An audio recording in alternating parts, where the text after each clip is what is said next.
All right, everybody, we are back to old news with Flint Dibble, and I hit live a minute early. Oh my God, what am I going to do? What am I going to talk about while we wait for people here? Oh, wait, we have a full program. I think we're going to be fine. This is the program where we bring to you the best archaeology and history news out there, the old stuff, that is, and of course, the news. So, what is our old news for the week? Let's see what's coming up. Breaking news. Scholars have published the first ever archaeological survey of a comet. The results of this cosmic archaeology will surprise you. Stay tuned.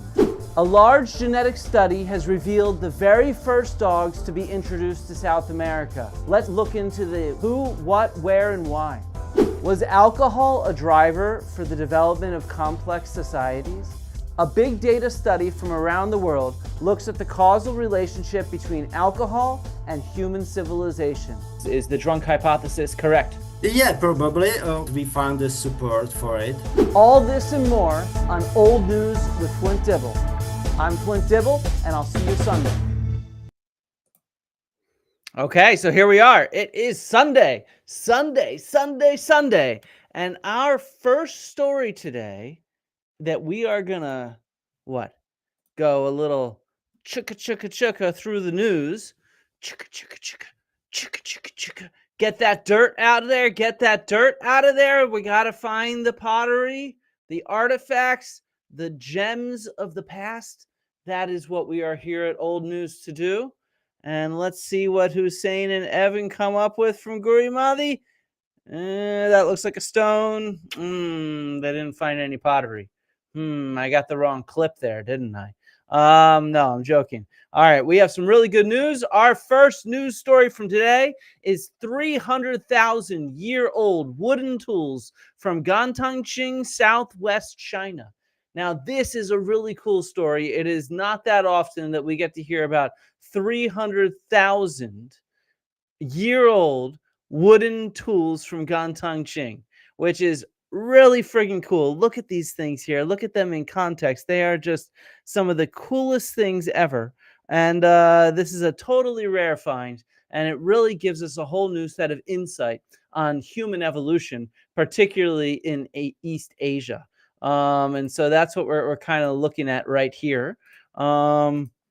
And this is not the oldest human modified wood that's ever been found.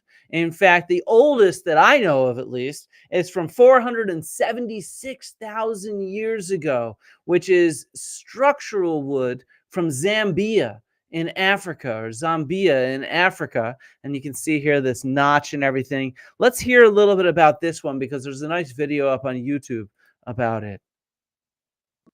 In 2019, a team of researchers working in the far north of Zambia, at the site of Kalambo Falls, made an unexpected archaeological discovery.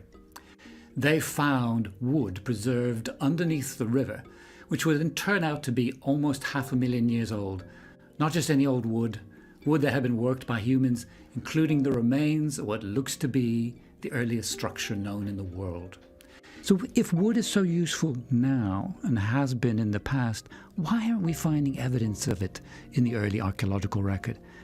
And the answer lies in the fact that it's just not preserving, except in places like Kalambo Falls. But the important thing is what's behind it. It's the Kalambo River and a basin which preserves the archaeological record, including wood. And beside it comes this wedge-shaped object. It's a tool. The most important objects, though, are these. These are overlapping pieces of wood. And as we started to look at them, the piece on the top has a notch in the middle. That notch has been cut. Pictures here show the white arrows, and each of these is a mark left by a stone tool. It could be.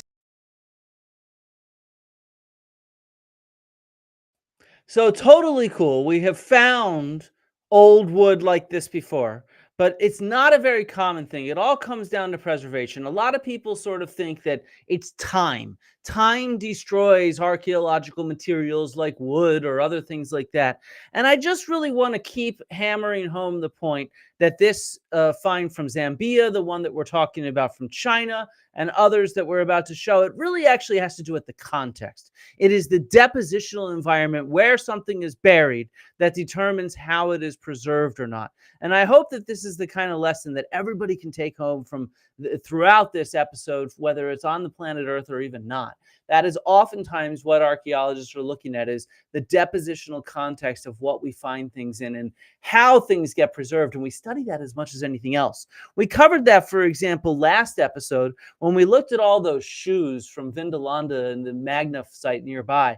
The fact that leather preserves in the Roman Empire is absolutely amazeballs. It's not like this has to do with time, the Roman Empire being earlier, only a couple thousand years ago, while those finds from China are 300,000 years ago.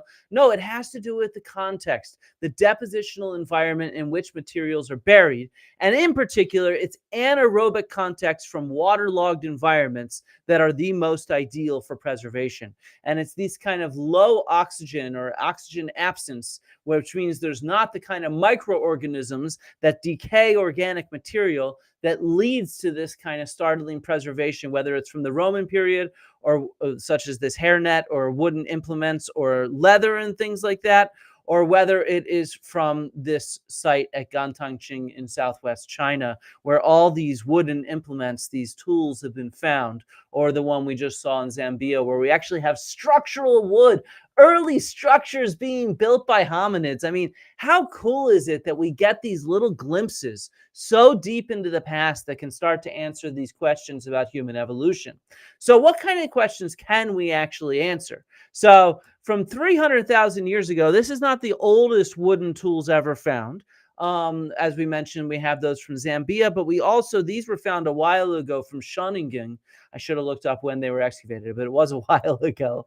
And so it's old news, though. This is a fairly new article that looks at them again and puts, it's from 2024, I think. Yeah, 2024. And so they put these sort of spears. So what we're looking at here is a series of spears, hunting spears, of course, or fighting spears from Germany. And 300,000 years ago, we're talking Homo heidelbergensis, Homo neanderthalensis, so Neanderthals possibly, or their predecessors.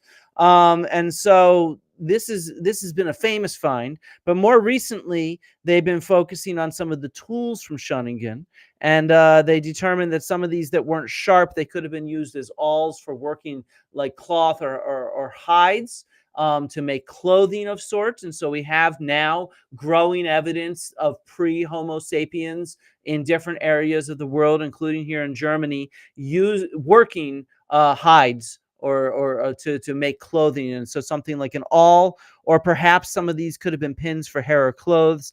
Others might have been used for extracting insects from tree bark, or potentially even fishing spear points.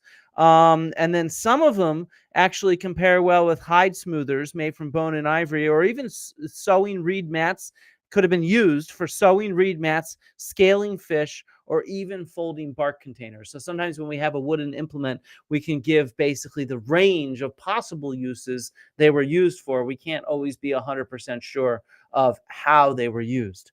And so at those that were just found and just published recently at Gantangqing, what they tell us about is a new usage. So some of these, not all of them, some of them would have been used as digging sticks to forage plants. And this challenges our assumptions that have been long held. They've been, for scholars, this is old news in a sense. This challenge has been mounted over the last several decades from biochemical evidence. But to the public, when you hear the paleo diet, when you think about what Neanderthals, or in this case, Denisovans or Homo heidelbergensis, or maybe even very late Homo erectus, we're not sure who used these tools in China, what they were eating, we think of meat. You think of the Liver King just devouring raw meat, and those kind of bros out there with podcasts selling the paleo diet and everything.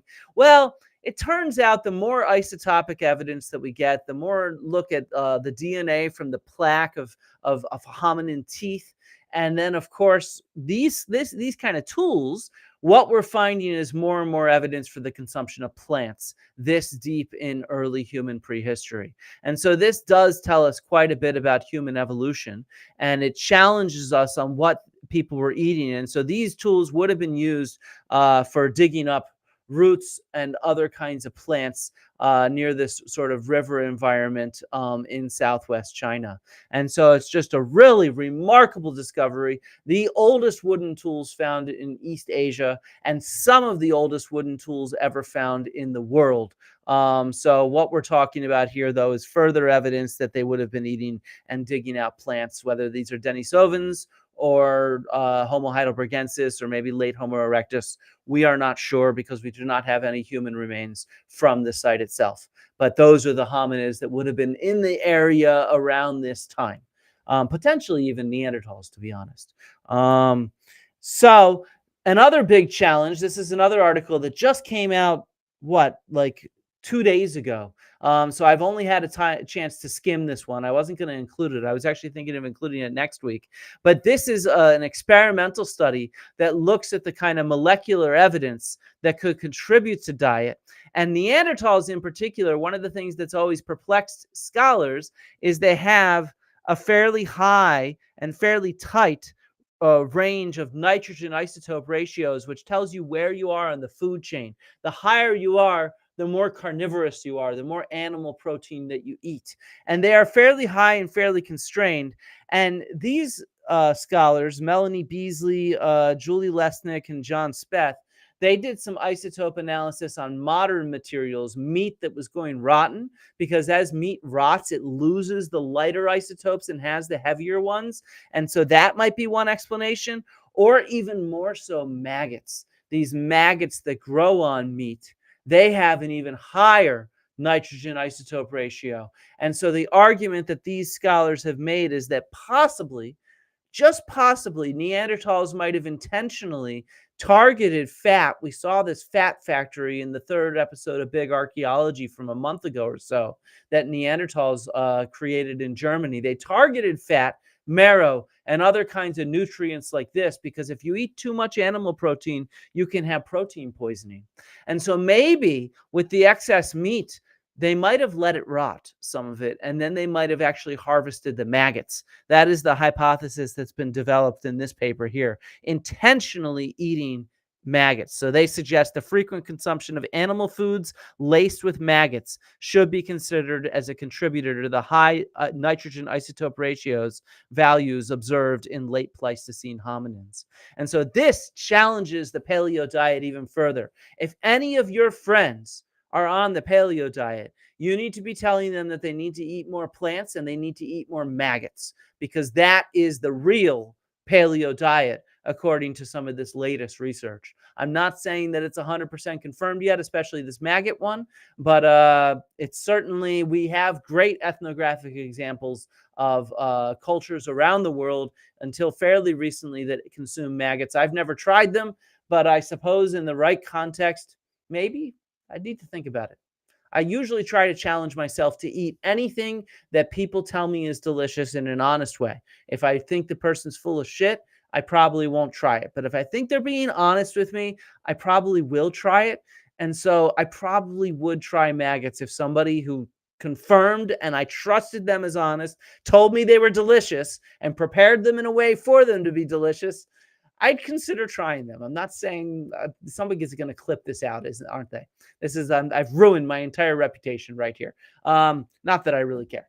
My reputation with my colleagues is strong. So that brings us to the end of the very first news segment. And coming up next is an update from the field, from Mt Nebo in Ohio. I've tried to get some of my friends and colleagues to send updates from the field every week, and so that I can give you some updates on archaeology happening right now. So this is a field school in Ohio, run by the Institute of the Archaeological Research Institute. Got those mixed up. Based out of Indiana. And so this is an update. And so it's an indigenous site from the Paleo-Indian period all the way down to near to the present. there's a historic period as well. And so let's hear from them and see what they've found so far and what they're looking for. Here we go. Hello, I'm Tori Schimmel Voivoda, the curator of the Evansville African American Museum. And I'm Rachel Sharkey. I'm the Director of Public Archaeology at the Archaeological Research Institute. And so Rachel, Flint asked us to give a behind-the-scenes update on what we're up to here. Hi, welcome to the Mt Nebo Archaeological Site. So we are in the field this summer and we are looking for evidence of a Native American site here at Mt Nebo. The site's located in North Bend, Ohio. And our organization, the Archaeological Research Institute, is actually located in Lawrenceburg, Indiana. We're a public archaeology organization and we're a nonprofit. And so we spend all of our time bringing people in to do archaeology with us. So our work here at the Mt Nebo site is actually trying to help the landowners understand what remains of the site.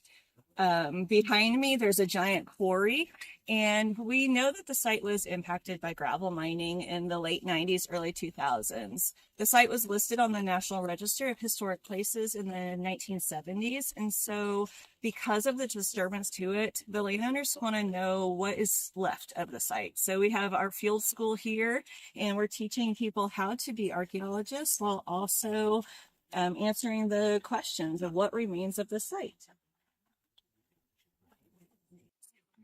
So we're really pleased to host the field school for the University of Cincinnati. So most of the students that are here with us today are from University of Cincinnati. We also host field schools for non-UC students as well.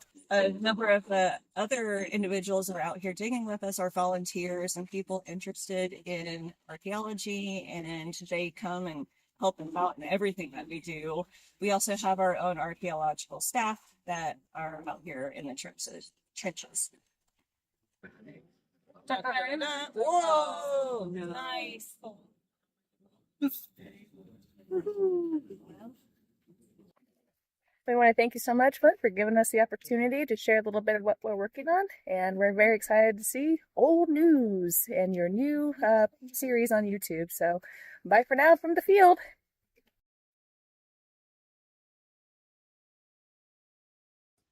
There we go. A fun little update from the field. We can get a sense behind the scenes of how archaeologists work. And a big shout out to University of Cincinnati.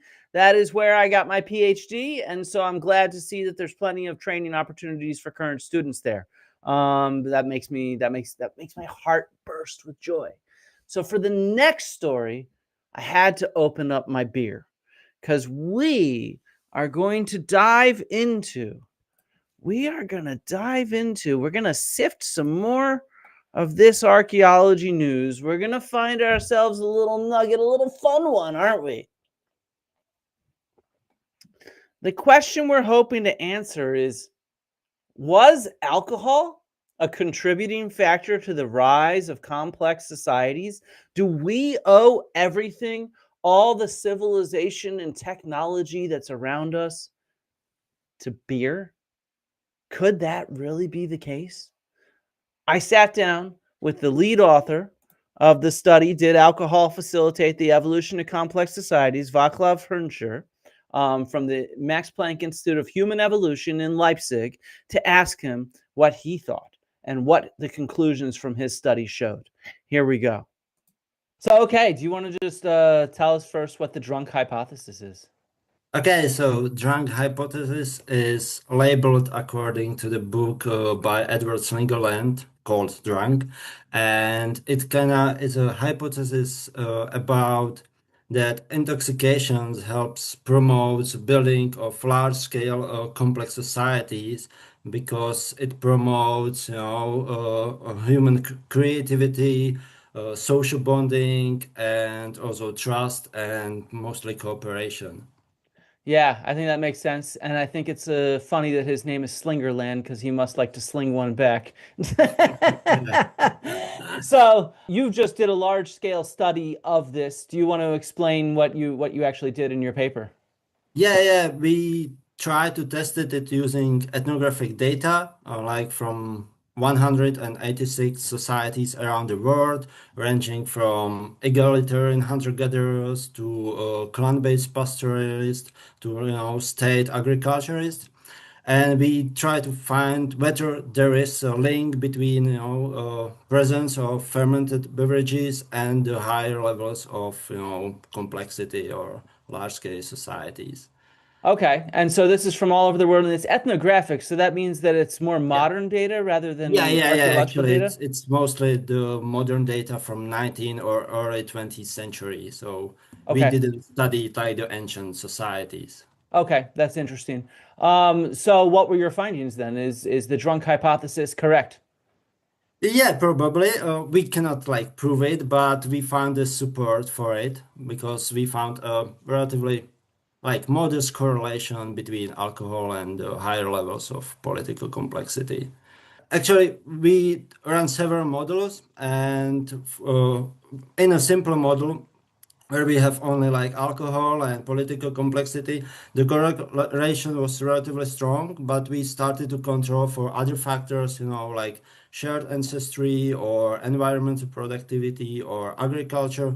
The effect was kind of smaller, but I think it's still a present. Okay, that makes sense. So a few quick questions. How do you define social complexity here? I mean, that's a tricky topic, right? It's very, very difficult to measure it. So we used a proxy called political complexity, which measures the number of administrative levels in each society. So basically, if you imagine like the modern day nation, you have like the rulers at the level of a city, then at the level of a county, and at the level of whole like kind of state or country. So we counted how many each level is in each society. So essentially, bureaucracy means complexity. Basically, it's a proxy because it's relatively easy to measure it compared to, for example, the size of population, which is really tricky to measure. So.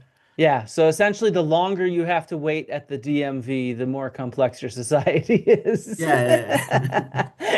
So, okay, so alcohol is obviously one factor, and your conclusion is that it actually is a factor. What other factors are there in emerging complexity in different societies? Yeah, definitely the presence of agriculture and the production, of food surpluses that, allows this like rise in population sizes, and also the specialization of people, they don't have to produce only food, but can, start to make crafts or trade and so on. And probably we haven't tested it, but, the arguments are that the religion played also an important role. Wait, oh, And religion. maybe Okay, yeah. religion, and maybe also like the warfare technologies that allow to expand the societies. Yeah. So it isn't so simple as just people getting drunk and civilization No, occurs. definitely There's not. it's part of a package of different variables that impact things. That makes a lot of sense, I think. Yeah. It sounds like you wrote this while sober. I hope. Yeah. So anything else are you planning, or do you think this can be applied to past societies as well? What are you thinking along that end? Yeah. Actually, we did this study because it's difficult to study in like ancient societies.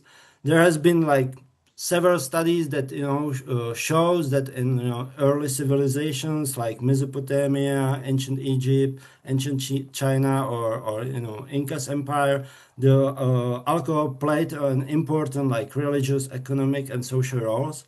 But it's difficult to find not that complex societies and whether they have had alcohol or not. So because finding alcohol in archaeological record is really like difficult, and you can find it mostly in like this in societies with pottery or Yeah, so. that's definitely very true. All right. Well, thank you so much. Do you have any last thoughts you want to share? Oh, yeah, not. I don't Bottoms know. up, I guess. Well, thank you for your Yeah. time. So I thought really quickly, just to give an example of one of the earliest examples of beer, or possible beer, from the archaeological record is actually from Göbekli Tepe. And so I took a clip from an interview I did with Jens Nothroff. I'll put the link in the chat in a second, where he describes this early beer. Interestingly, some of these large stone vessels had a grayish appearance in the interior, and of course we sampled it. And there was some hint at oxalate having built up in these vessels, which typically develops during fermentation of cereals, for example. It also develops with other plants, rhubarb is one, I think, and spinach as well.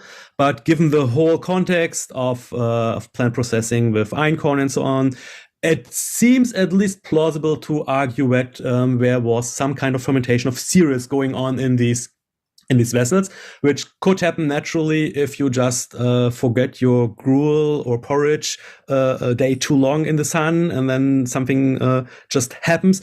Or it just might hint at a very intentional process of early beer brewing. We recreated this experimentally. It's possible, even without adding yeast or hops or something. The result is a very refreshing, but with very low alcohol, a very kind of refreshing beer-like drink, very low alcohol, which is of very variety of reasons. It's an improvement over water. It tastes better, for example, but it's also more durable to be stored up there in water. And it quite interesting, something I just read up on is that the fermentation process also somehow degrades the proteins in the cereal. Celiac disease. Okay, so yeah, it helps people be able to consume grain. And this is something which the fermentation process actually speeds up the degradation of these proteins already. Okay, this is interesting.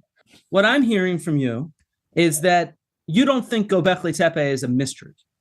No. So there we go. We have this sort of drunk hypothesis and whether alcohol facilitated the evolution of complex societies. And as we've seen, this is not a new hypothesis per se. It's something that's been kicking around. But in this study, it's the first really kind of big data approach where they use this database of 186 modern ethnographic non-industrial societies to look about how complex their societies were in terms of political complexity. So, you know, whether they have DMVs or not, as we described in the video, and the presence of alcohol specifically, not other types of intoxicants, specifically alcohol in and of itself. And so, you know, as the example from Göbekli Tepe shows, hunter-gatherers could produce alcohol. The people at Göbekli Tepe, that was hunter-gatherers there, though they were at the site at least half the year or so. So there was time for fermentation to occur. So the conclusion here is their results. So they tested the hypothesis with a global sample of 186 largely non-industrial societies, a purpose-built data set on intoxicants and causal inference methods. And they find a positive relationship between the presence of indigenous alcoholic beverages and higher levels of political complexity measured by the number of administrative levels. Their results support the idea that the group-level social benefits of traditional non-distilled fermented beverages may outweigh their disruptive effects, and that alcohol possibly facilitated the evolution of human societies. However, other contributing factors such as agriculture or religion were probably more effective drivers than getting drunk. So let's dive in just really briefly into some of the details here. So this is the kind of model that they came up with for the different possible factors that could relate to socio-political complexity. Things like alcohol, but also especially agriculture, food surplus. And you don't necessarily need agriculture to develop alcohol, but it's obviously most common. Food surplus, large animals, which all of these could lead to things like being sedentary, social stratification, and different kinds of religion, big gods as they call it, and then develop different kinds of technology, which can then also feed into this kind of feedback loop through which socio-political complexity develops and manifests itself, of course. And in their conclusion, they say that taking together the cross-cultural data provides empirical support for this drunk hypothesis. In all the models tested, so they tested a variety, 5 different models with different variables that they were looking at, they did find a positive relationship between the presence of local indigenous alcoholic beverages and the level of political complexity. What they mean by indigenous here, by the way, is not indigenous peoples. It means that alcoholic beverages were developed locally. They weren't like an imported kind of alcohol for a tradition that was imported from somewhere else. So, you know, beer being imported by or wine by the Europeans, that kind of thing. And so it should be emphasized, though, that while this relationship is present in all 5 of them, it is rather weak in the last 2 models, which include agriculture, possibly suggesting that agriculture is the more important variable rather than alcohol in the development of socio-political complexity. So they argue that from a global perspective, alcohol production is a consequence or byproduct of agriculture rather than a cause of it. Although we do not exclude the possibility that in certain cases the opposite may have been true. As we know, after all, Göbekli Tepe was not agricultural, but it probably had alcohol of some sort of type of beer. So in this sense, there's still a lot of room here. This was based off of mostly modern studies. When we start throwing in archaeological studies, we see additional nuance and additional complexity to it. That said, there is still a really interesting and intriguing relationship between alcohol and civilization and socio-political complexity. I feel more complex as an individual already. It has a deep, rich taste. This is a Cornish beer, by the way. It's Doom Bar. I am not being paid to advertise it. I just enjoy drinking it. And each sip makes me feel more complex in a socio-political sort of way. Can you not hear it in the tenor of my voice? I have become more complex. Yes, and now I am even more complex as an individual. Moving on. So the other key thing to note is the 2 different sides of alcohol, after all. Anthropologists have long pointed out that alcohol has a bonding function. It's that social lubricant, after all, and it's an active force through which personal and group identities are constructed and built, transformed and embodied. Moreover, it's argued that alcohol is a powerful political tool that played a significant role in the formation of early states such as Mesopotamia, Egypt, China, and the Andes. Alcoholic beverages are not just ordinary food consumed only for sustenance. They are valuable primarily for their intoxicating and effective power, their ability to transform and manipulate people, places, and events. Anybody that has been to a party where alcohol is being consumed, even if you do not consume alcohol, can recognize the power of alcohol in building community and fostering conversations and connections between different people. So that's something that we can all see in our day-to-day lives, and it's something that we can therefore think about how it applies to these past societies. On the other hand, not every glass is half full. Alcohol certainly has these positives. It facilitates social interactions and strengthens group cohesion, but it also fosters interpersonal antagonism and rivalry. Drunken fights, let's go. I've had too much to drink. It's time to go. I'm going to punch somebody in the chat. Boom, boom, boom, boom, boom, boom. There you go. The trolls are defeated. Trolls are defeated. If you're going to troll me, I'm going to take you on, trolls. I'm going to take you on. Yeah. No, but the point is that we have plentiful examples of alcohol really having problems and causing kinds of cultural issues and individual issues and social issues with people that consume too much and they get violent or they get angry or relationships break down due to alcohol. Anybody that has been to a party where too much alcohol is consumed, even if you don't drink, has probably seen this happen as well. It is unfortunately a common side effect of alcohol. All right, that last sip made me less violent. The trolls, you can stay. It's cool. We're friends again. We're friends again, trolls. I've had another drink. I'm a happy drunk now. Woohoo! All right. Now, just for some good archaeological evidence from some of my own research, this is an Athenian red figure pot showing a member of the symposium in Athens who has had too much to drink, and this enslaved person is helping him vomit into the bucket. So yeah, this is an example of the bad sides. On the other hand, Herodotus, the very first historian, for example, describes the Persians and how they drink. And he mentions that it is their custom to deliberate about the most important matters, the gravest matters, when they are drunk. And what they approve in their drunken deliberations is proposed to them again the next day when they are sober. And if being sober, they still approve it, then they act on it. But if not, they drop the idea. But if they deliberated about a matter first when sober, they then decide if it's a good idea when drunk. And so this is something I think that's kind of interesting, is when something's a good idea in different contexts, when you're sober and you're drunk or whatever, when you're happy and you're sad, or when you're shooting the shit with your friends versus talking to your boss. If these are good ideas in multiple contexts, that usually means you've thought it through in different ways, and therefore it is a good idea. And so the Persians solved this problem by deliberating all of their most important decisions while both drunk and then sober, or vice versa. And if it was they only acted on it if it was a good idea in both contexts, which of course you could argue maybe is what made the Persian Empire so successful for so many hundreds of years, because they thought things through carefully and while drunk. So there we go. This is the contributions of alcohol to civilization.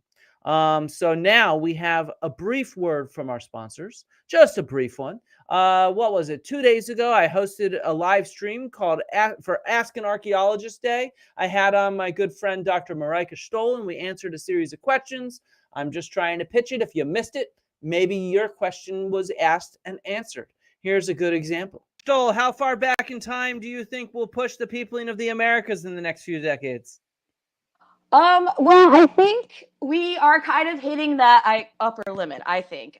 Just given how the idea that people have been showing up in the Americas 25,000 years ago, I think fits right along with that evidence. We've been talking for a while, and we've been finding a lot more stronger evidence for it. It's the coastal hypothesis, right? Or the Kelp Highway. The Kelp Highway, yeah. I talked about that on Joe Rogan, yeah. Yeah, exactly. And that's why we also see a lot of so much more like earlier dates in South America rather than North America. Because if you think about it, North America, like a large part of it was covered under ice. South America wasn't covered so much. So it makes sense why we would see earlier dates there. So I do think that, like, seeing dates like 30,000 or 25,000 is not going to be impossible. I don't think we're necessarily going to find like anything as early as Australia. Okay, so that was an example of the Q&A we did. Marijke tackled the questions on the Americas because she is an American archaeologist, and me, I tackled questions from other areas of the world, particularly from Europe, the Mediterranean, and North Africa, because those are areas that I have worked in the Near East. So I just want to point out really quickly that the sponsors, of course, are myself and my partner and producer, Jonita Martini, and we do this. We work hard to produce this material for you, so I just want to thank all of our channel supporters on Patreon and Ko-fi, and channel members, and those of you that chip in tips. I did see a super chat somewhere, so where was it? Hyphenation, I really appreciate the super chat. 100% appreciated, because this is all supporter driven. I would prefer not to shill crappy ads. So if you'd like to see this kind of content continue, please throw in a tip every now and then, because pulling together these things is real work. And no, I do not get paid for this. I got into an argument. This is not part of my job. I don't get paid to do this kind of public support. This contributes nothing to my promotion. It contributes nothing to my career. What it does is I ethically think this is important. And as long as I can be supported by the people that find it valuable, we will continue doing this. So we really do appreciate any support whatsoever. Moving on to our next story, sifting through the archaeology news. What's coming up next? The very first dogs in South America. So this is a large-scale study of ancient dog mitochondrial genomes that support the dual dispersal of dogs and agriculture into South America. And this was by Aurélie Manin and others. Excuse me. Let's get complex for a second. So some very interesting conclusions here. While hunter-gatherer groups spread quickly towards the south of the continent during the very early peopling of the Americas, we now know that people arrived pre-Clovis, and they got down to Monteverde and Chile in South America fairly early. That's one of our earliest sites in the Americas. But it's unclear when dogs got there. Were dogs on the boats that traveled along the Kelp Highway, for example? So to address this issue, they generated and analyzed 70 complete mitochondrial genomes from archaeological and modern dogs ranging from central Mexico to central Chile and Argentina, revealing the dynamics of these past and ancient dog populations. And so there's some really cool results in here. So I'm excited to share them. So this is sort of their set of samples. This includes samples that were taken prior to them. So they're analyzing it against previous published results. So they have a fairly robust data set of kind of ancient dogs ranging from, I don't know, something several hundred years ago, pre-colonial, some that are more modern and historical, and all the way back to about 10,000 years ago. Some of these older ones all come from North America, though, Eastern North America. So it's the more recent ones that go back, say, 5,000, 4,000 years that include those in Central America and South America. And so what they're doing is they're putting together all this evidence, this kind of rich evidence from mitochondrial DNA to understand what's going on with dogs in the past. And what they were able to do is they were able to determine that actually, so what we're seeing here is this gray bit is most of the dogs in the Americas that are in North America. But there's one clod, which is the phylogenetic clod of A2B, where it starts off early on in some North American examples, and it splits into this A2B1A group that is only found, only found in South America and Central America. And so this is evidence for the splitting of populations of dogs and the very first dogs that went south into Central America and South America. And what's interesting here is even though people are arriving, say, 16,000 years ago or earlier in South America, dogs do not seem to be splitting off and arriving until about 7,000 years ago, at least based on the few remains that we have. So dogs arrive sometime between 7,200 years ago, so 5,200 BC, and 5,000 years ago, so 3,000 or so BCE. And this time coincides with the early introduction of maize from Mexico to South America, approximately 7,000 BP or 5,000 BC. During the next 2 millennia, maize agriculture consolidated. So it seems like dogs were not introduced to South America, or if they were, with the very first wave, there were not very many of them. And the majority of dogs that we have, at least on the maternal, their mother's side, because all this is mitochondrial DNA, not complete nuclear DNA, seem to have entered into South America around this time. And so this is interesting. Now there's at the same time, studies of Y chromosomes showed that people moved south into South America at this time from the area of modern Mexico. And so it's at the same time, we're seeing people, maize, and dogs moving together as a package into kind of South America as a kind of agricultural package of a different way of life that led to a major change in human populations, the introduction of dogs, and the introduction of maize agriculture. And if you remember maybe from when I was on Joe Rogan and I talked about the time that agriculture takes, maize was domesticated well before this from teosinte, but it was around this time that it starts growing larger. And so it becomes a more productive crop around which to base an entire economy. As well as other goods besides maize, of course. And so together, all these lines of evidence converge on the movement of people and dogs in association with the spread of agriculture, rather than supporting the hypothesis that dogs were introduced during the initial peopling of South America by hunter-gatherers. So this is pretty interesting. This totally upends what we would think that we would know. So that is definitely kind of cool. Pablo, for example, asks, if dogs are basically domesticated wolves, could it be possible that some of the dog breeds are purely American? The answer is definitively no. This DNA evidence shows this group splitting off of earlier domesticated dogs. And we have a very good sense from our DNA evidence that dogs were domesticated 20,000, 30,000 years ago. something like that. Even some people even suggest 40,000 years ago during the Ice Age. And so these were some of those domestic dogs that would have come into the Americas. Many people hypothesize they would have first come in as sledge dogs, pulling sleds across the ice, maybe through that ice-free corridor when a lot of people came in around the time of Clovis. And so it's certainly plausible that the very early peopling of Americas, this pre-Clovis, that comes along the coast with the Kelp Highway, and probably there's no dogs with them. But it isn't until later, when more people enter in through the ice-free corridor over land, that dogs are introduced. And then eventually, with maize being domesticated and improved and refined and made bigger, that entire complex moves south into South America, is what we seem to have so far with the current state of evidence. And it's very friggin' cool.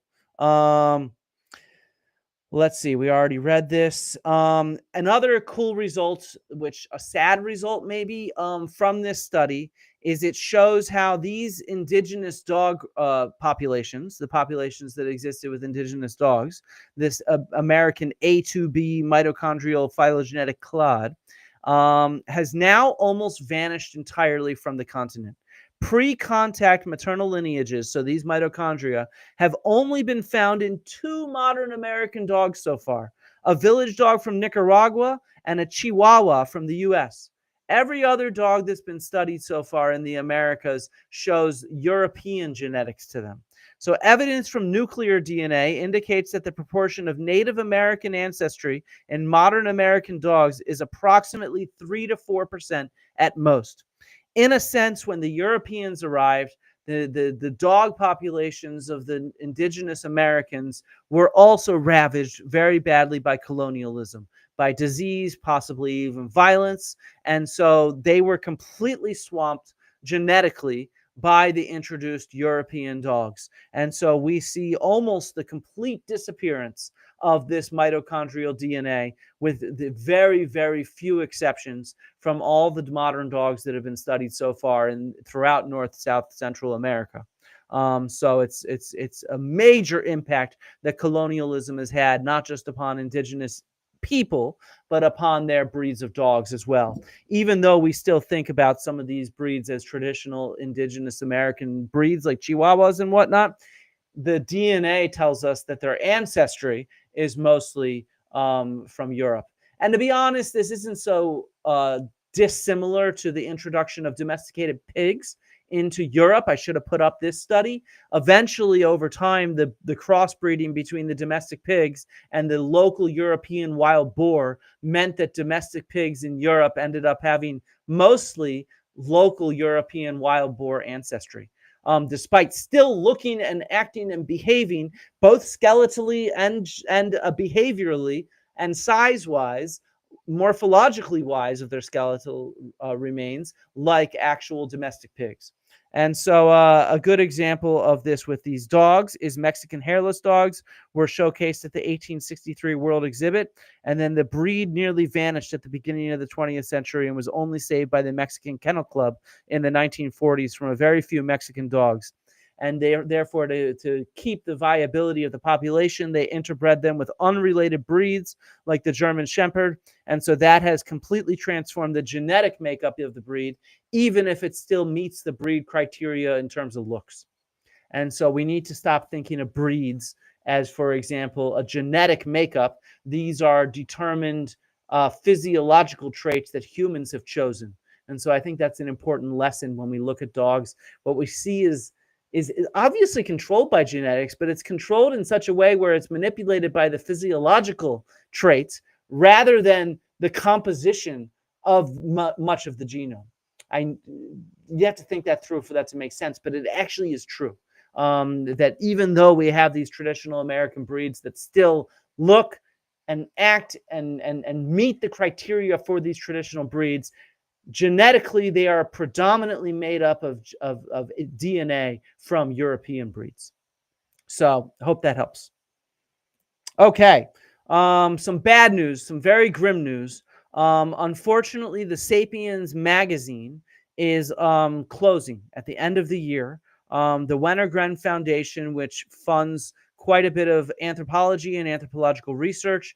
Due to the funding cuts for scientific research in the US, they have made the hard decision to prioritize funding research. And in order to do so, they've cut all of their funds from Sapiens Magazine. And this is a huge shame because Sapiens Magazine is available for free, and it has some of the best public writing out there for the fields of archaeology and anthropology. And so this I've written for them, and this hits me very hard. I find this to be very upsetting and depressing because I tend to think that if we want to change hearts and minds towards funding in our field, well, we need to do public outreach to make real archaeology cool again. We need to get people interested in what we do if people want to decide they want to fund what we do with public funds. And so this is very bad news. I think it's very short-sighted in my mind. And to try to avert this, I had a conversation with one of the editors from Sapiens, and she will describe what's happening and what the magazine does. And I hope you all check it out. I mean, there's so many threats in our world right now, and Sapiens Magazine itself is under threat of being closed right now. Sapiens Magazine is absolutely phenomenal. You know, it was a dream to work at Sapiens because they launched in January of 2016 and have grown and evolved, and now are in, you know, all of our authors are scholars, experts in their field, and they're creating stories, written stories, podcasts, videos, photo essays, poetry that shares anthropology and is written and is crafted in a way that anyone anywhere could understand. And we do actually have readers all over the globe. Last year we had 3.4 million page views. So that's a lot more reach than an academic article, for sure. The board of trustees for the Wenner-Gren Foundation is increasingly likely to close the magazine decide to close the magazine in the coming weeks. People from Wenner-Gren keep telling us it's the perfect storm, that their primary mission is to fund research.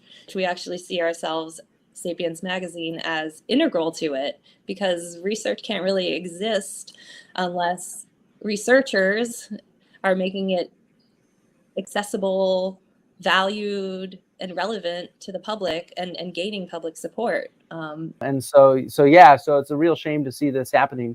So yeah, please, everybody, I sent the link in the chat. Make sure that you put your name on this letter so that it has a chance of trying to defer, delay, or hopefully prevent this action from taking place, because this magazine is very, very valuable to our field and to public communication of these kind of things. So yeah, so this is some real bad news. I'm gonna try to get in touch with Bridget, Alex, who we just saw, and see if I can write one last article for Sapiens. I don't know, they might already have their yearly quota filled, but I would not mind writing an article on the importance of public archaeology, maybe for their last hurrah in December. So I'm gonna reach out to her on that. This is a real shame. All the funding cuts that we see have a real impact on the public. Because they provide high quality essays written for you, written for students, written for the general public, not written for scholars like me.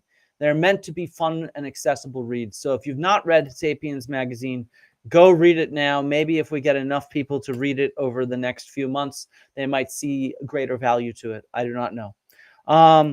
Another bit of news, this time good news. It's happy 2,380th birthday to Alexander the Great. It's a great day. That's a few days ago. Happy birthday to Alexander the Great. It is July 19th. And today is the 2,380th anniversary of the day Alexander was born. Now, if you are to go out on the internet and you were to Google it, you're going to probably get a date of July 20th, maybe July 21st, July 20th, 21st, maybe even in August in a few cases. So why am I specifying that those are wrong and that it is in fact July 19th? And furthermore, how do we know dates in the ancient world? A lot of times modern folks either assume we can be more precise than we can actually be, or they assume we can't be precise at all. And both of those extremes are not necessarily true. So I'm going to utilize Alexander's birthday in order to talk about historiography and do kind of a deep dive of why to trust or not trust sources. So my name is Dr. Gianna Reams, and you are listening to the YouTube channel called Let's Talk Alexander the Great in Ancient Macedonia, where we delve into all things Alexander and the history of it. So I actually discovered Dr. Reams' channel just recently. In fact, I saw this post on social media about this. And I want to point everybody towards her channel on Alexander the Great, because it's actually quite a good one. I got to dive in a little bit. And she does an amazing job. She's a scholar, and she tries to share everything about Alexander the Great and how historians can approach that kind of topic in an informed and accessible way for the public. So I dropped the link in the chat. It's also in the channel in the description for the video for that video. And go subscribe to Dr. Reams, because I think she's doing an excellent job. And Alexander, happy birthday. I have 2,340 years or so to catch up with you. But I'll get there one day. Okay, so what is next? We're going to do some more sifting. What comes up next? All right, we have a really cool find. This is the significance of fossils in Roman times. This is the first trilobite ever found in an early empire context from the Roman Empire. So this is really, really cool. So this article reports the discovery of the 11th known trilobite ever found from an archaeological context around the world. Around the world, there's only been 11 of them. This is number 11, which is like, cheers to that. Cheers to that indeed. And so this is from a Roman settlement from the 1st to 3rd century CE, or AD if you want to go that way. I don't really care. Excavated in northwestern Spain. So this specimen represents the first confirmed trilobite from Roman times, and it's the third one in the global archaeological record to have been collected and used by people over 1,000 years ago, which is really cool. And its paleontological and preservational characteristics enable us to pinpoint its probable origin to the Middle Ordovician shale crops in south-central Iberia. Middle Ordovician, so this trilobite is from 41 million years ago, found at an archaeological site from 2,000 years ago. So that's really cool. All right, let's dive in a sec. So first of all, this is not the first example published of fossil collection in the ancient Mediterranean world. There's in fact a whole book on this. I highly recommend it. I personally have a few minor quibbles with it, because it discusses a site that I've studied, but it's a very minor quibble. The book is fantastic. It's by Adrian Mayer, The First Fossil Hunters. I highly recommend it to everybody. It's a really interesting read. And then really recently, just last year, my good friend and colleague Jackie Meyer published this bone right here from the Bronze Age citadel at Mycenae. Anybody know what animal this is? While we wait... No, it doesn't show. Okay. While we wait for answers in the chat, put in your comments below what animal and which bone you think this is. So which body part you think that this is. And let's see what people come up with. I'll be very, very intrigued. Well, actually, it says which body part it is there. Never mind. Don't put which body part it is. But described in the article we're covering from Roman times, we also know about fossil hunting. For example, the Roman biographer Suetonius, who wrote the biography of the early Roman emperors, he actually mentioned that Augustus, the very first Roman emperor, had an interest in fossils, and he imported them from Greece and excavated some on the island of Capri, where he established the first paleontological museums at his villa to display the bones of ancient giants and monsters. And this, of course, comes from this book right here by Adrian Meyer. By the way, this Greek vase painting, it depicts this monster, which Dr. Meyer thinks is probably a fossilized skull that was thought to be a monster by these individuals and included in the iconography here, which is really cool. And so Augustus, his passion was actually inherited by his adopted son and successor, Tiberius, who even sent embassies and missions, as reported by Phlegon of Tralles, to recover fossils after a series of earthquakes devastated Asia Minor and exposed numerous skeletal remains of prehistoric animals. So let's see. We have a few guesses here. Sarah, this is not a sheep. A sheep would be a domesticated animal. It would not be a fossil that would be collected and seen as weird by the Romans because they knew what sheep bones looked like. Same thing with horses. It's not a horse for the same reason. They knew what horse bones looked like. It wouldn't be special. These aren't the Romans. These are the Mycenaeans. But either way, they had horses. They also had boar, which they would not have made a mistake and thought of this as something special. It is what we colloquially call a knuckle bone, which a knuckle bone, confusingly, is actually from the ankle. It's an astragalus or a talus. So it comes from the ankle or area, but we call it a knuckle bone because of this knuckly little bit that it forms right here. So therefore, it kind of looks like a knuckle. So let's see. We have giant ground sloth as a guess. That's a better guess, but no, it's not a giant ground sloth. We have a cave bear. No, it's not a cave bear. Somebody else says sloth. Somebody says minotaur. So far, nobody has guessed it. This is from an extinct type of rhinoceros. It's not a T-Rex. I think I saw dinosaur somewhere. Yeah, somebody did say dinosaur. It's not a dinosaur either. This is from an extinct type of rhinoceros. So this is a rhinoceros bone that was found at the Bronze Age Citadel of Mycenae, published by, like I said, my good friend and colleague, Jacqueline Meyer. And really cool find. I'm totally jealous of her.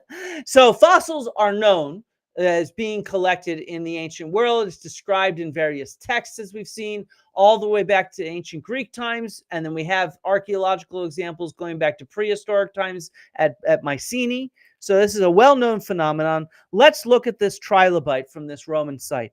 What's really interesting is there's these examples of kind of these striations here, which show it's worked. But even more impressive is it's been worn down. It's been grinded down to have sort of extra surfaces. Do you see sort of this line here? These have been worn down into this kind of surface here. In each of these places where there's a number, there's signs of wear. And I personally think this is fascinating. What it does is it creates these facets, these kind of extra angles to it. So why are these being worn down? What is going on with this piece of a trilobite from 41 million years ago? Well, the authors proposed, through comparisons to texts, that these kind of fossils, these were sometimes called serpent stones. At least that's what we think serpent stones are, is probably fossils like this, that were used to ward off evil as a kind of magical amulet, if you will. And so that's possibly what it is. And this wearing down was possibly, this is a reconstruction of how it could have looked if it was set into a bracelet. And so this could have been worn then as a bracelet or maybe as a necklace, something like that. And the wearing it down was to fit it into the bits that it was encased in so that it could be worn as an amulet of this kind of sort, which is totally cool to be able to reconstruct this just from that wear there. What else is really freaking cool about this article that I love by Fernandez et al. Is also where this trilobite would have come from. So the site is up here marked by the star and the arrow, right? So this is where the Roman site is that we're talking about. It's this area is down here, these sort of black shale exposures. These are the fossil bearing. There's also possibly this one here. These are the fossil bearing shale deposits that would have been nearby where trilobites could have been found. So what that means is that it was moved over 400 kilometers if going straight, even further if following the road system, which is probably how it was moved. So maybe as far as 500, 600 kilometers in order to get from the fossil bed in which it was discovered to the site where it ended up being deposited, where it was probably used as an amulet of some sort. And so this is just really friggin' cool in my mind. And the sort of efforts, the geology, the biology, the understanding of history and artifacts of these sorts to put together this kind of truly interdisciplinary research. If I was wearing my hat would be off to this team, because it's really cool, a really cool study that I've not seen anywhere in the news. But the study itself, to me, I came across it in my own research, and it's really freaking cool in my mind. So, and this is a photo that shows every single trilobite that's been found in an archaeological site. This is it. This is all of them. That's all we have. This is a really rare kind of find to have. So definitely very, very cool. Okay, we have one more brief word from our sponsors earlier this week, and the sponsors, of course, being Yo Need a Martini, or as I put it, you need a martini? I need a martini, of course, and myself. And so just a quick note that and another thanks to all the channel supporters and everything, because this is what keeps us moving, because this is Yoni's job, for example, to edit these videos. And so the support is definitely needed, because we need a new computer. We need a new computer really badly, because her computer keeps locking up. But this week, the sponsorship is for a debate that I hosted on this channel with Dr. David Miano of the World of Antiquity YouTube channel. He's an ancient historian, and we had a debate over how I should have debated Graham Hancock and whether we can disprove a lost advanced civilization that was global. Here we go. Okay, so that is the crux of our disagreement. I think that we can disprove a lost advanced civilization. David here, you think there's just, it's improbable, I guess is how you'd put it. Yeah. So how is what did I do wrong? I would go so far as to say highly improbable. Okay. Well, maybe it's the way you're using the word prove, but here's the way I look at it. And this is the way that historians cannot claim to have the truth. Okay? The truth is out there. There was a true thing that happened, right? The past happened, and we're trying to ascertain as best as we can what that is. But to claim to have the truth is going too far, okay? Just in general, I'm speaking now. And that's why historians don't, they speak in probabilities, right? This is more likely to be true. This is less likely to be true, right? This has a high degree of probability. This has a low degree of probability. That's the way to talk when you talk about the past. And I think it should be the same in archaeology, because nobody can get into a TARDIS and go back and look at it, okay?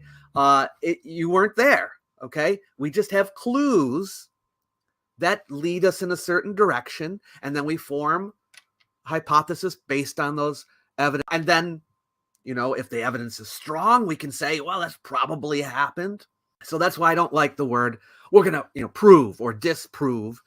So if we overthink that, then we end up not being able to say anything, because we hedge everything so carefully that we cannot communicate a clear point.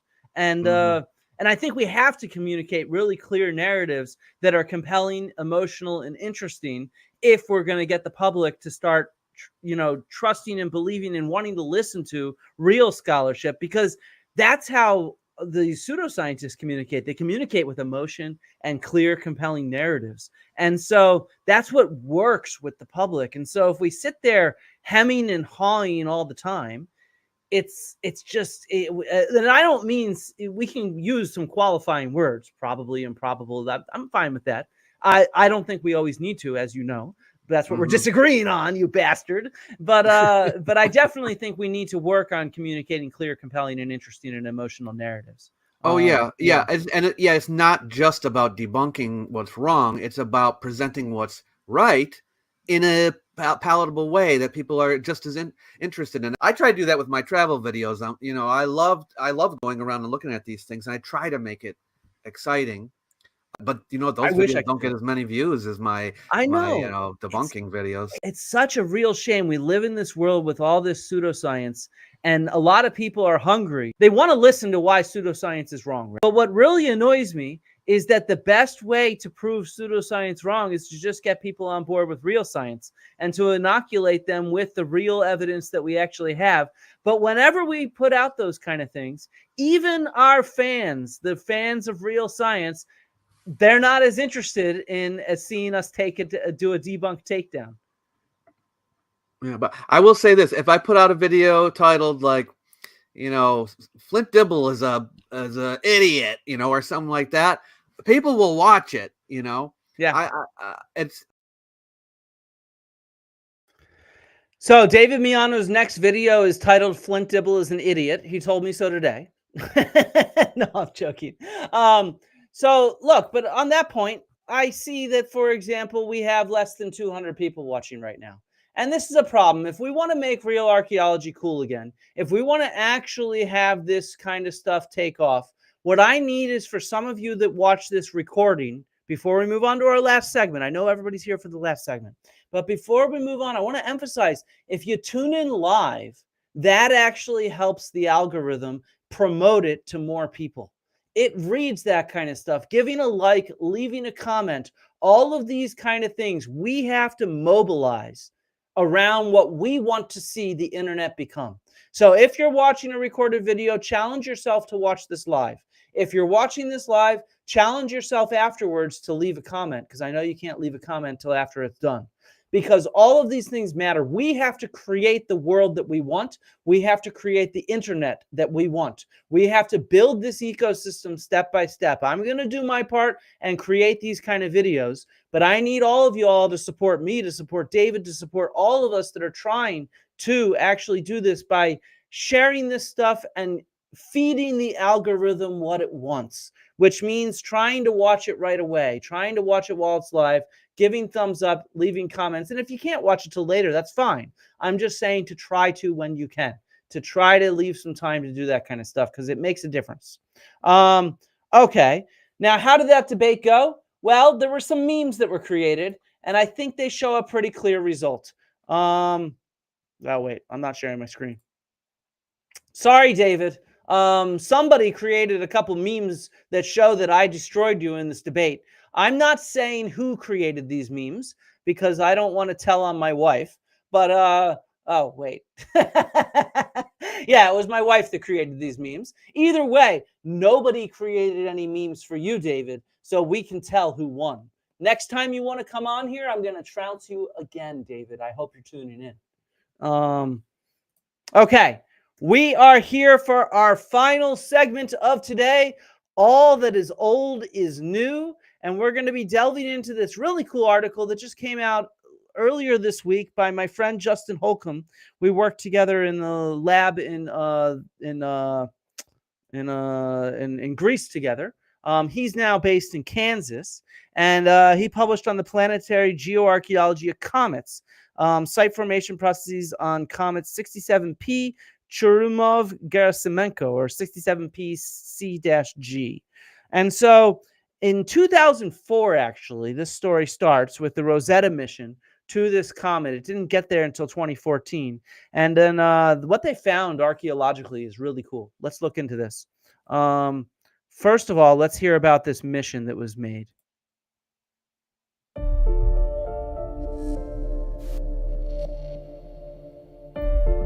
This is the moment we made history by landing on a comet. 10 years ago, our Rosetta mission got up close and personal with a comet, landing a probe called Philae on the surface to directly study the properties of a comet for the first time ever. The mission was groundbreaking. It was only the 7th celestial object we have landed on before. It was an ambitious journey filled with many ups and downs, but we're getting ahead of ourselves. Let's take a look back at the mission 10 years on. Comets are large objects made of dust and ice that have elliptical orbits around the Sun, which stretch far out into the outer edges of the solar system.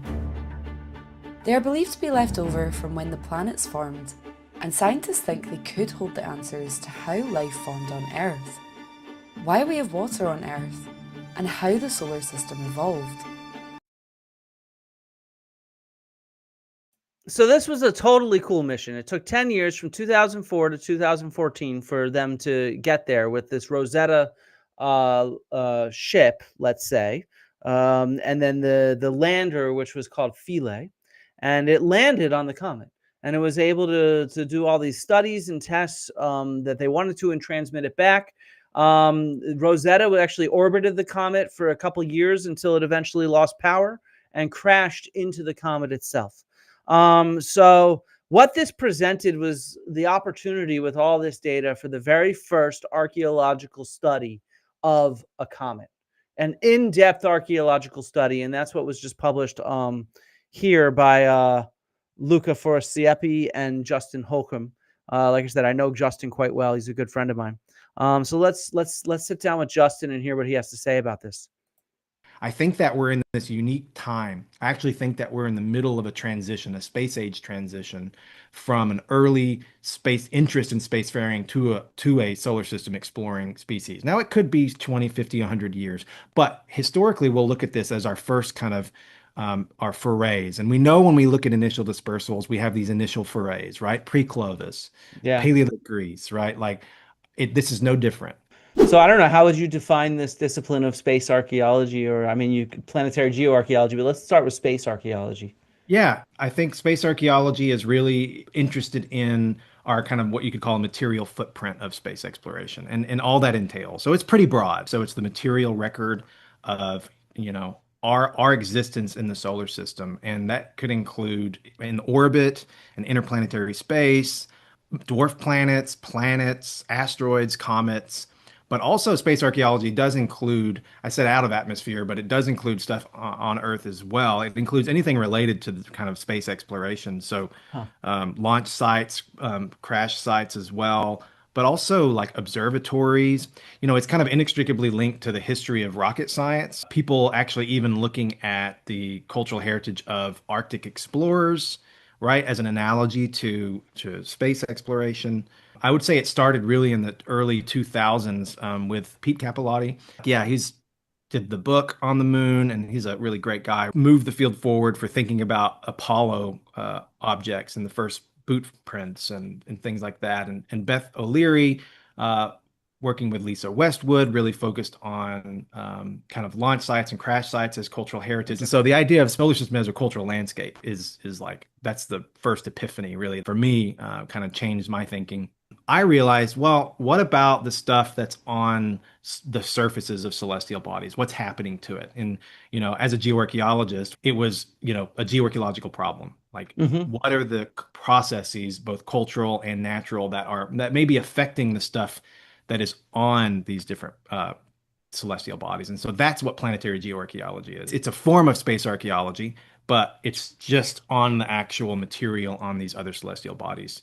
I'm thinking about this from a geological point of view. So, geology, you're studying kind of sedimentary processes, what happens with dirt erosion or fill or damage due to earthquakes or other kind of natural phenomena. And so you're trying to look at these in areas of landing sites or impacts or whatever and model, I suppose, what's going to happen in the future in those specific localities. Right. I always talk about it kind of in like turning points of my thinking. So if the first turning point was that space archaeology is a thing, which it was, trash on the moon and there's a galactic litter, and it just dawned on me, I was like, wait, this stuff isn't trash, right? Like, why are we talking about it like it's trash? Like this stuff. I mean, that's what archaeologists study is trash, after all, right? Right. It's more than trash, I should say. It's certainly trash, but it's more than trash. For me, I'm a Karl Popper guy. I Popperian, all science begins with problems. And if you coin a space trash problem, that means you must have a solution. And the solution is preservation. We need to actually preserve a lot of this stuff. No, I think that makes a lot of sense. And I think it's important to try to bring this archaeological voice to these archaeological sites, these remains in many ways. Have you convinced some to see it as heritage rather than just trash? When I first got into it, I thought I was going to have a lot of, I don't know about pushback, but maybe just be like ignored by the planetary scientists. And then like the archaeologists would be like, yeah, but you know what? It's been the opposite. Like the planetary scientists are like all about it, but the archaeologists are kind of, other than you, I guess, are kind of like, I don't know. Is it archaeology? Like I've had some people say, well, it's too modern to be archaeology. It's not archaeology. It's not old enough, or, And Yeah, but it's obviously, applying I disagree. archaeological methods. I completely disagree. I mean, I agree. I disagree as you well. can Yeah. study the archaeology of yesterday, and that's exactly. valuable in its own way. We actually do that all the time. We call it ethnoarchaeology oftentimes, Yep. but we study the archaeology of yesterday all the friggin' time. Oh yeah. And so, And contemporary archaeology is a thing, right? Like, yeah, if you're still thinking that stuff has to be old to be archaeology, you're probably not, I don't know, well read, I guess, not to sound mean, but like, yeah. So Yeah. you just published this paper on the geoarchaeology of this comet 67P.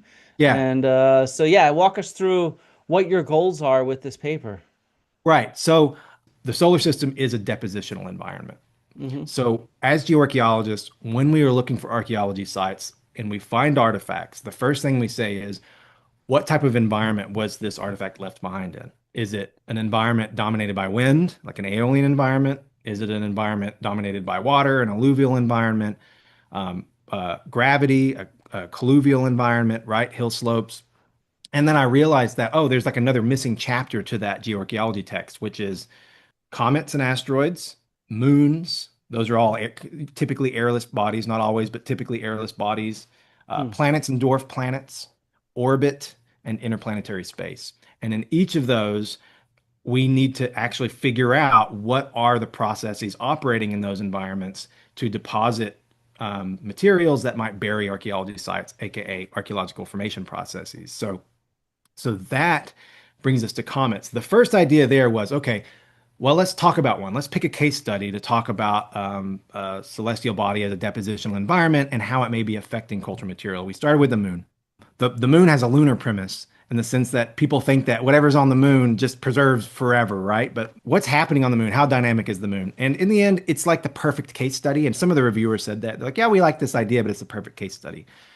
Enter comets. Comets is like the worst case study, like other than the sun or like a gas giant, It's a harsh environment. It's frozen and then it's hot and then, But it's still going to preserve.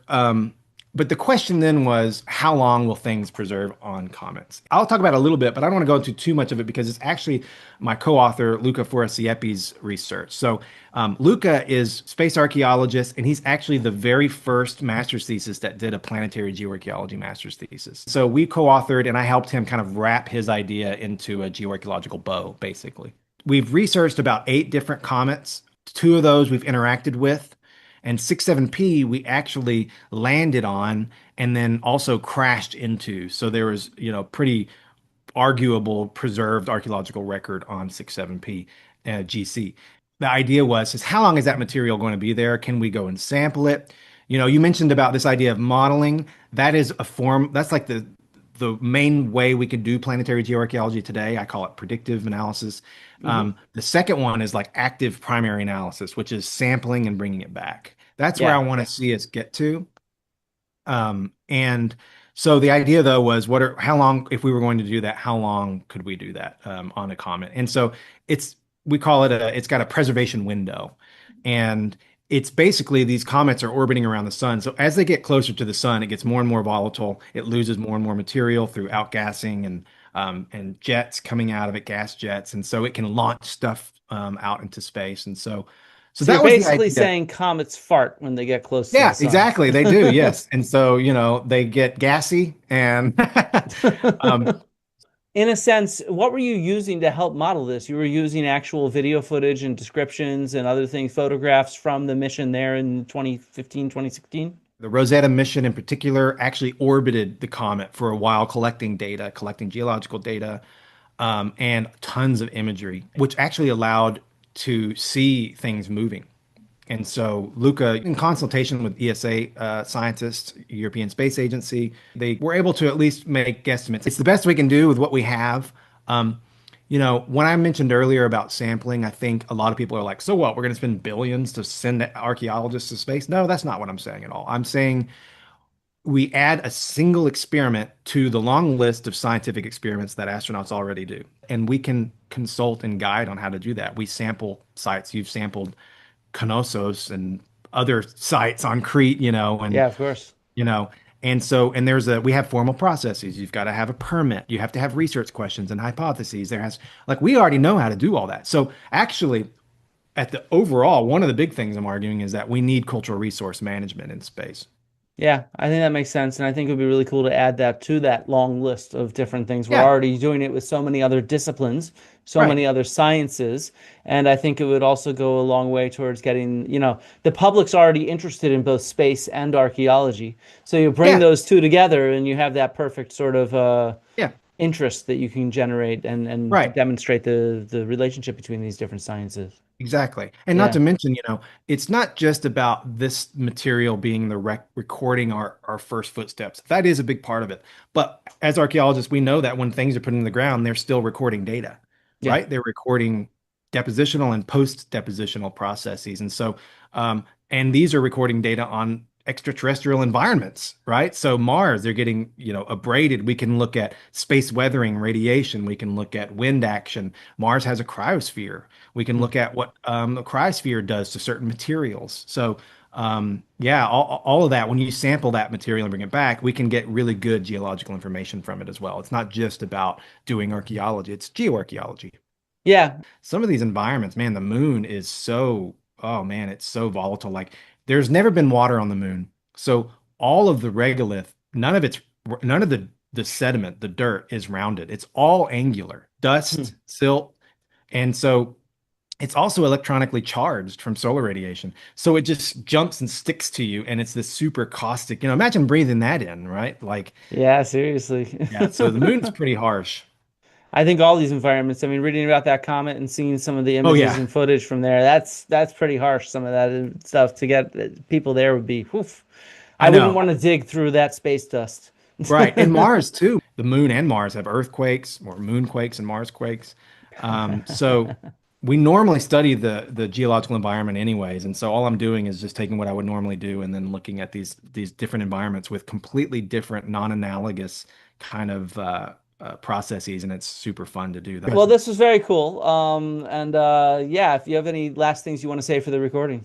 I would just say what the main idea is that we know as a species, Homo sapiens, we left Africa around 180, maybe 200,000 years ago, something like that, maybe into Greece and around the world. And all I'm saying is that migration, that dispersal has continued into space. And so the hand axe in East Africa recording our earliest ancestors, as Homo sapiens at least, is the same as the broken Curiosity helicopter, wing on Mars. I think those are inextricably linked through our history. And from that perspective, I do think it's important to raise discussions about our need to potentially protect some of this stuff. I'm not saying that we shouldn't be exploring space. We absolutely should. And I'm certainly not saying we shouldn't go to certain areas. We absolutely should. But we should come up with protocols to do it ethically. And we should talk about the need to protect some of these earliest sites, not just American either, Soviet sites as well. Chinese, India has their first lander on Mars.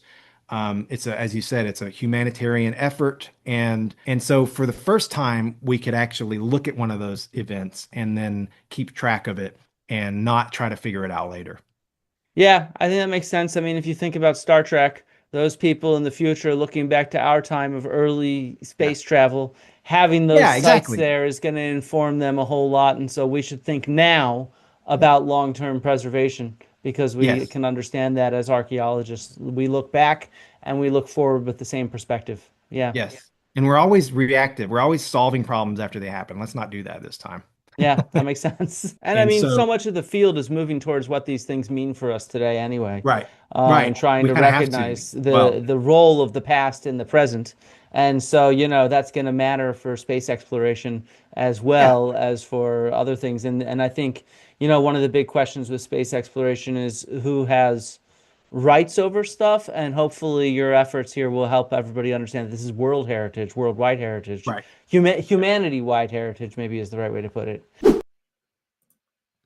So there we go. Big thank you to Dr. Justin Holcomb for coming on the channel and sharing some of his stuff. I have a plan for a future video that talks about more space archaeology in general. That's been a plan of mine for a while, and I've been setting it up with Alice Gorman, Dr. Space Junk as she's known. So you can look forward to that in the future at some point. But I thought we'd dive in really quickly to some of the details from Justin's article, because some of them are kind of cool, and I want to challenge you all to see this archaeology. So what he does as a geoarchaeologist is he looks at what's called formation processes. In a sense, formation processes are all the natural as well as human processes that impact the archaeology that we find. So like a human process is that trilobite we saw earlier in the episode, which was moved from its geological context to an archaeological context. Or, shoveling dirt to build a foundation. That's a human process. Erosion, on the other hand, would be a natural process. And so we can see they have put together the range of different formation processes on comets.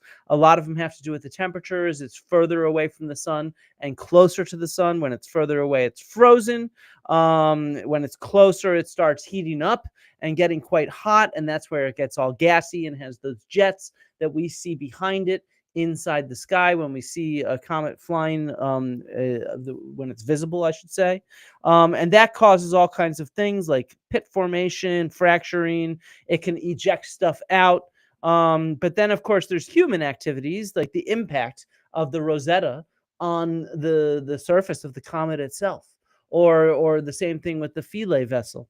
And so there's all these kind of activities that impact these comets and these archaeological sites from human exploration on these comets themselves. So here we go. I'm going to give you guys a second. We have a photo here. We have a couple of these photos. So what are we seeing here? What is this? This is a photo of archaeology. This is archaeology on this comet 67P- C-G. So this is one of the key archaeological sites here. What are we observing?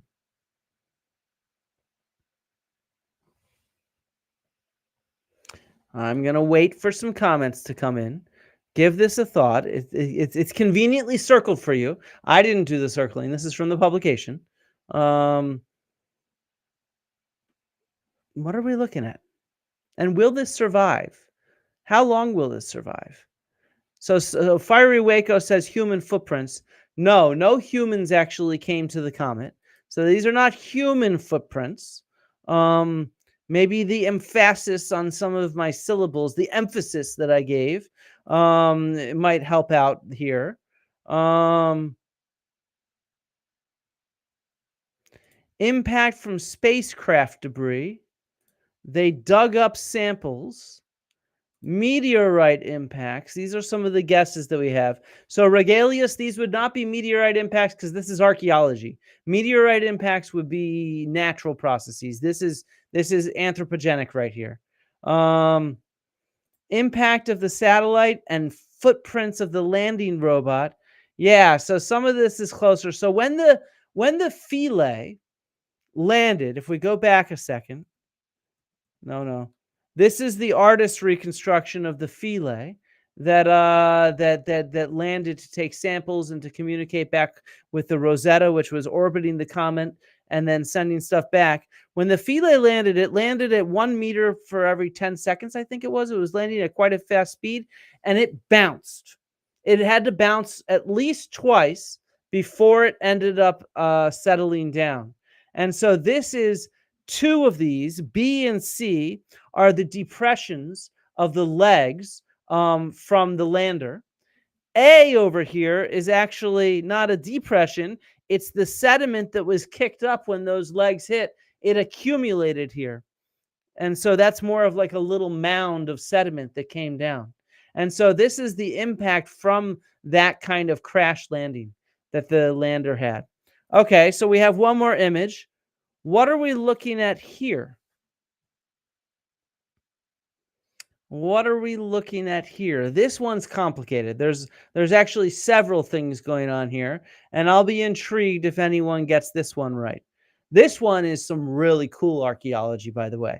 The last one, okay, we have some impressions in the soil. Here we have some really interesting stuff going on, in my mind.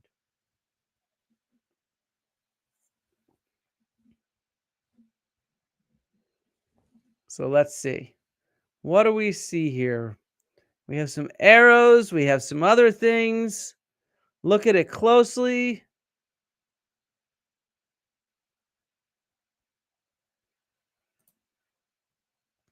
Nope, sorry. What do we have here? What are we looking at? This is an image taken by the Rosetta, which is orbiting the comet. So we have debris still in science probes. Okay. We have drag marks. We have a fallen over rover. We have the broken sample collector. The impacted remains of the satellite. I'm actually impressed. You guys did a pretty good job. So right here, this right here is the Philae, that probe. When it bounced twice, it did not make a good landing. It did not land well. This is the artistic reconstruction we saw earlier with it landed. No, it ended up landing on its side. So it actually was only able to work for 72 hours, I think, because of where it landed and the fact it landed on its side. It lost power. It ended up powering up again about a year later from the heat of the sediments near it. But yeah, it fell on its side. What the arrows are pointing at, do you see these kind of long lines here? These were from the legs of the probe. They were dug into the sediments here, in a sense, a groove that was dug in as this probe was kind of tumbling. Somebody said that, drag marks here. That's what these arrows are kind of pointing at, is these kind of, not drag marks, but impact marks from the long legs of the probe itself. So I got to say, you guys did an excellent job of reading this archaeology quite well. So in terms of what would survive and what would not, in case we came back to this, this comet to try to excavate and look at this heritage of early space exploration, these prints from the bouncing would not last. They're gone already, without a doubt. Without a doubt. The probe itself is maybe, we'll look at that in a second, and we'll look at the craft, the Rosetta, which crashed into the comet after the mission was completed. So the probe, the Philae, it was in this area of the comet that the scientists called Abydos, and there was this overhang over it.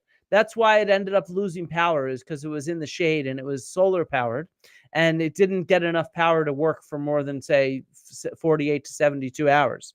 But eventually, as this comet keeps rotating around the sun, when it gets close to the sun, it's going to heat up this overhang that it'll probably eventually collapse. And it'll collapse and it'll bury the Philae probe. And then it'll depend on what happens. If there's enough heat that it causes those gassy jets to happen, it's possible that this entire deposit and the probe itself might end up ejected out into outer space, in which case nothing will survive. On the other hand, if they get lucky and this ends up in an area that is not too heated up, it's possible that future archaeologists one day will be able to go and excavate this and find the Philae probe in order to understand our early space exploration from 2014, which would be really friggin' cool if we did that, right? Okay, what about the actual vessel itself, the Rosetta? It crash landed in. It orbited the comet for a few years, reporting and sending back stuff. I think it was for 2 years, 2014 to 2016. That sounds right to me. And then once the comet got too far away from the sun, it was losing power. So the scientists chose to crash land it into the comet. And so it landed in this area called Sais. And it's in this area without a ton of deposition. However, there is deposition that occurs seasonally. So during certain periods, there's this kind of falling of sediments that occurs. Let me find a video of this. There's a cool one on Wikipedia. This is from this mission. This is the windfall of material that falls on the comet. So this is some of the footage that was taken from this very comet. And this is the kind of windfall of material that will, during certain seasons, bury this vessel, the Rosetta, partially. However, once it gets hot, it'll, boom, start ejecting this stuff. And the only stuff that'll be left behind is the material that's heavy enough that it won't get ejected. But there's a good chance that the Rosetta itself will get ejected at some point, and most of this material will disappear because it won't have that protection of something covering it, and it will eventually, even those larger material will probably end up ejected out as the comet keeps reworking itself from heat and cold. Eventually, those processes are going to break everything down. And so Justin kind of estimated to me informally, maybe 7, 8, 10 years, something like that. So we're probably already too late to record this site 10 years later. So yeah, that's how long these would last. And so that brings us to the end of Old News with Flint Dibble, episode number 2. What I will do is I will take a few questions. I think that this was all pretty interesting stuff. So if you have some questions related to the topics at hand, I will do my best from my understanding of them to answer your questions.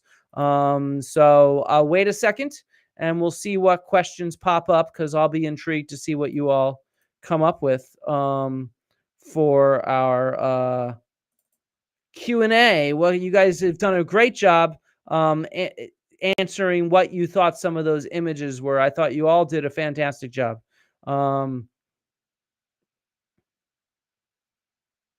Oh, wait a second. There was one more thing I wanted to say with regards to this space archaeology. So with regards to space archaeology, I think it calls into question the whole name of this program.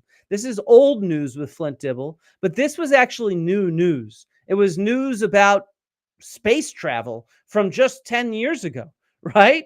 So what is archaeology? We always hear about archaeology. Archaeos means old, logos means the study of. So the study of old things. This kind of space archaeology really challenges our perceptions of the field.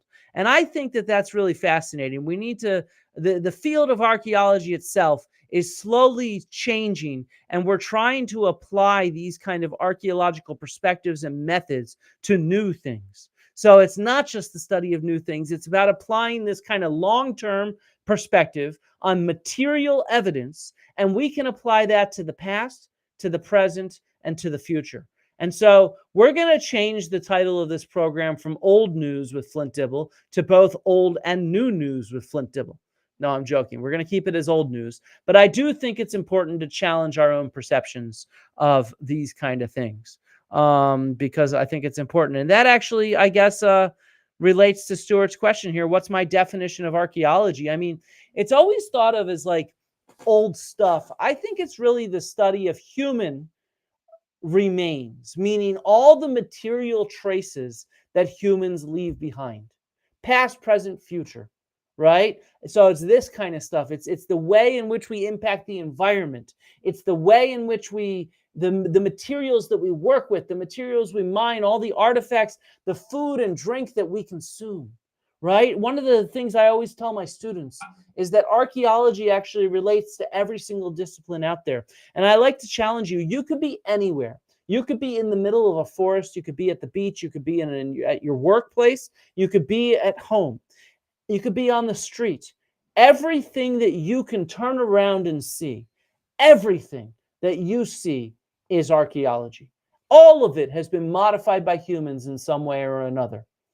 And so it really is, at this point, archaeology is everywhere and anywhere humans have been, everything that you see. It's really quite cool. Do archaeologists get rabies shots? So that's a question that depends on where you're doing archaeology. If you go to a country where there's active rabies shots are definitely recommended.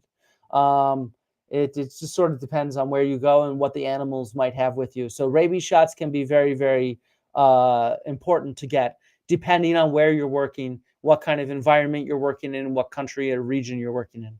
I have gotten rabies shots before based on the countries that I work in, yes.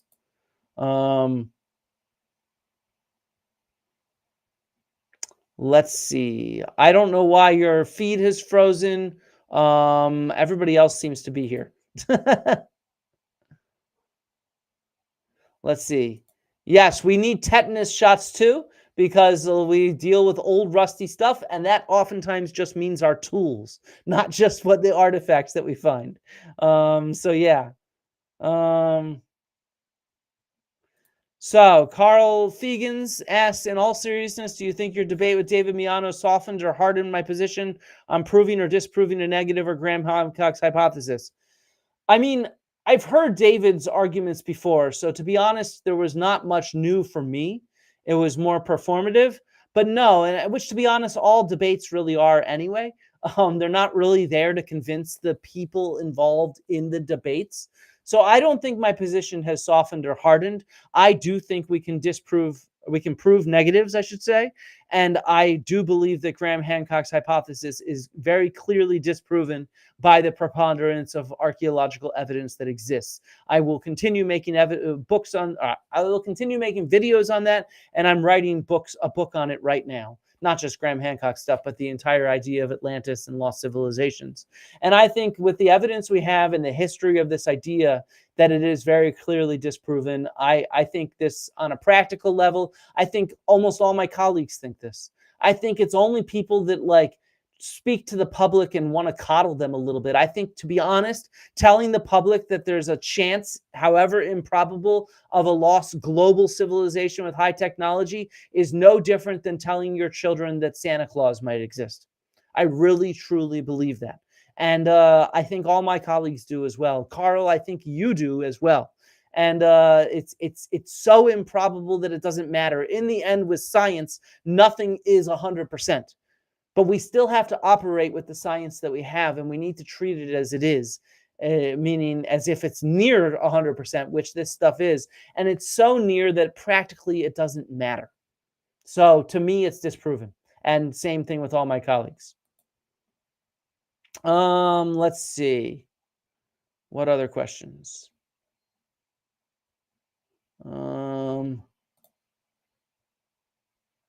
Is increased arsenic levels in ancient human/animal bones normal? Is it due to drinking water?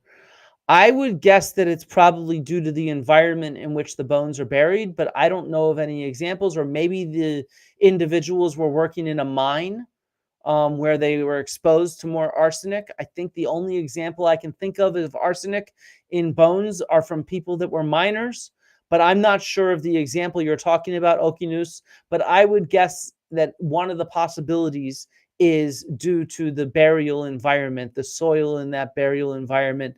It's a process called diagenesis, where chemical materials become transposed between the soil and the bones themselves. And so that can change the chemical composition of bones. And this is, again, these formation processes that we're talking about, these aspects of preservation and alteration. As you can see, I think this stuff's very near and dear to me, so I'll talk about it a lot. Yes, I agree. I think the pollen data alone, all the environmental evidence that we have, helps disprove a global lost civilization dependent on agriculture. That's why I presented it. I think it's really clear. It's all over the world. It's underwater. It's from all over, coasts, deserts, etc. We have this evidence of these ancient environments, and they disprove there being any large-scale human-modified environments, which is what's needed for a large-scale global advanced civilization. Am I familiar with Atamiri? No, I'm not. I have no idea what this is, Atamiri. So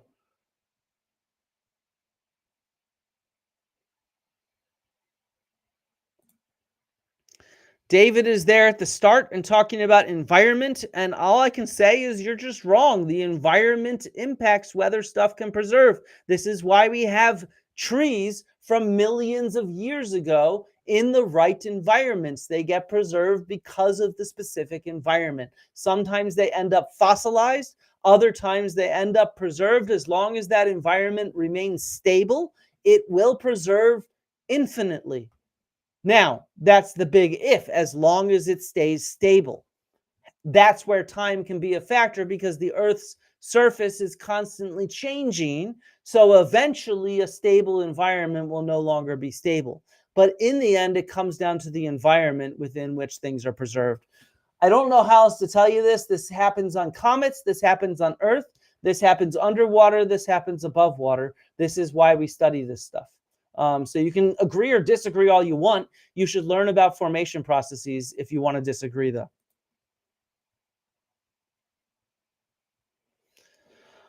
All right. I think I've had all the questions that seem relevant here, so I'm going to call it. It was a pleasure. Please make sure to leave a comment afterwards in order to boost the algorithm machine.